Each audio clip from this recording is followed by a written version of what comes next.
Saint-Pétersbourg ce jeudi, le président russe reçoit des journalistes. Question, Téhéran a-t-il sollicité Moscou pour obtenir une aide militaire contre Israël? Nous avons proposé à nos amis iraniens de travailler dans le domaine des systèmes de défense aérienne. Mais ils n'ont pas manifesté beaucoup d'intérêt à l'époque. Et nous en sommes restés là. Quant à l'accord que vous avez mentionné sur le partenariat stratégique, il ne contient aucun article relatif au domaine de la défense. C'est le deuxième point. Et le troisième point, c'est que nos amis iraniens ne font pas de demande à ce sujet.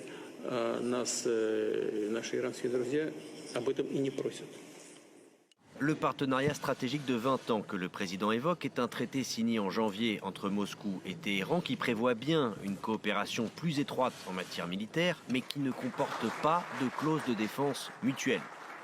La déclaration et la distance affichée par le président russe ressemblent tout de même à un abandon d'un ami en rase campagne.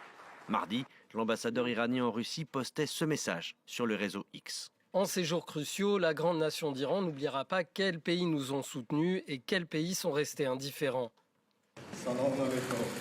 Car ces dernières années, la Russie, marginalisée par les Occidentaux, s'est largement rapprochée de l'Iran et utilise même ses drones Shahed en Ukraine, des drones que la Russie peut même fabriquer seule, sous licence. La guerre ne devrait donc pas affecter les capacités de combat de la Russie, qui cherche à conserver de bonnes relations avec Israël, où vit une importante et influente communauté russophone.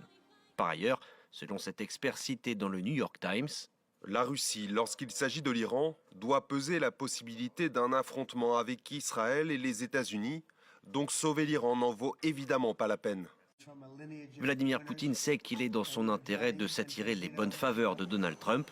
De plus, la guerre et la déstabilisation du Moyen-Orient pourraient même être une aubaine économique pour la Russie grâce à la hausse des prix du pétrole.